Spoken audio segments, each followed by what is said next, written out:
আসসালামু আলাইকুম বন্ধুরা, আজ 19 মে সোমবার মঠবাড়িয়া সমাচার, এমবিটিভি সহ বেশ কয়েকটি সামাজিক যোগাযোগ মাধ্যম অনলাইন পেজে পহেরাতলা পশু হাসপাতালের পেছনে আরাফাত হাসপাতাল অ্যান্ড ডায়াগনস্টিক সেন্টারকে সেখানে সাবেক ছাত্রনেতা রিয়াদ পণ্ডিত চাঁদা দাবি করেছে, এ মর্মে একটি সংবাদ প্রকাশিত হয়েছে।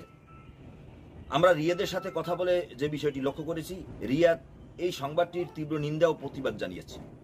আমরা সেই রিয়াদের মুখ থেকে সে যে চাঁদা বিষয়ে যে কথোপকথন বা যে বক্তব্য বা যে আলোচনা, সেটি আপনাদের সামনে আসলে যে কি ঘটনা।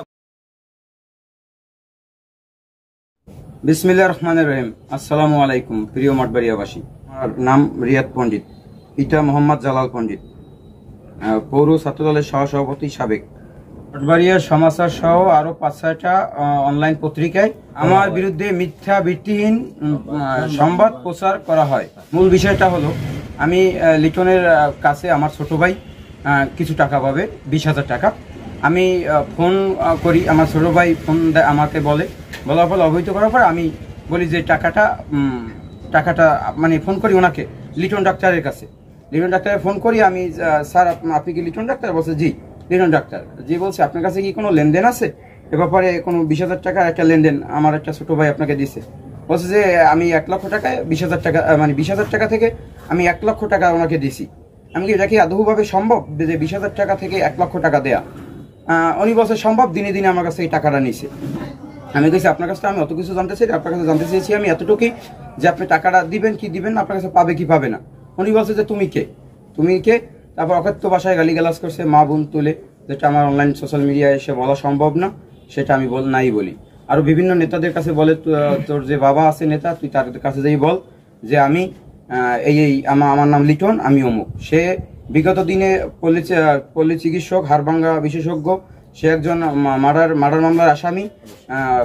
তার রিপোর্ট আপনারা পাবেন খুঁজলে। আমার এতটুকু দাবি যে আমার যদি পাওনা টাকা চাইতে গিয়ে যদি আমার চাঁদাবাজ হতে হয়, তাহলে আমার যাওয়ার জায়গায় কোথায়, আপনার সেটা একটু মঠবাড়িয়াবাসী দেখাবেন। সে আওয়ামী লীগের দোসর ছিলেন, আজিমুল হক, ওনার কাছ থেকে, উনি আওয়ামী লীগের বড় নেতা, ওনার কাছ থেকে একসাথে পার্টনারে ব্যবসা করছে দীর্ঘদিন। জেলা পরিষদের সে মেম্বার ছিলেন, গভর্নমেন্ট মেম্বার, এখন সে বিএনপির এখন নেতা। তার ছেলে আওয়ামী লীগের দোসর, সে আওয়ামী লীগের সাথে চলাচলা করছে, সে ছাত্রলীগে জড়িত ছিলেন। সে নিউটন হত্যা মামলার সে আসামি, আপনারা খুঁজবেন, তার মামলা বর্তমানে সে রানী চলমান। হাড়ভাঙ্গা পল্লী চিকিৎসক শাহিন, তাকেও পঙ্গু করে দিয়েছে যে ভুলভাল চিকিৎসা করার জন্য। সে অর্থোপেডিক্স ডাক্তার না, সে ভুয়া ডাক্তার। সেইটা তার প্রচার করা, মানে উন্মুক্ত কর্মকর্তার কাছে আমার জোর আবেদন এইটি যে সে যদি বহিত ডাক্তার হয় চিকিৎসা করুক, আর অন্যথায় এটা বন্ধ করা হলো। অবশ্যই আইনের প্রতি শ্রদ্ধাশীল রেখে আমার জানতে চাওয়া যে এইটা আপনারা দেখবেন, আমার প্রতি যে অভিযোগ তোলা হয়েছে, এই অভিযোগটাকে আপনারা দেখবেন তদন্তের মাধ্যমে। যদি আমি দোষী হয়ে থাকি, আমাকে আইনের মাধ্যমে আমাকে এটা বিচার করা হোক। আর অন্যথায় যদি দোষী প্রমাণিত না হই, তার আমার বিরুদ্ধে যে মিথ্যা অভিযোগ তোলা হয়েছে, এর জন্য আমি বিচার দাবি করছি, সুষ্ঠু বিচার দাবি।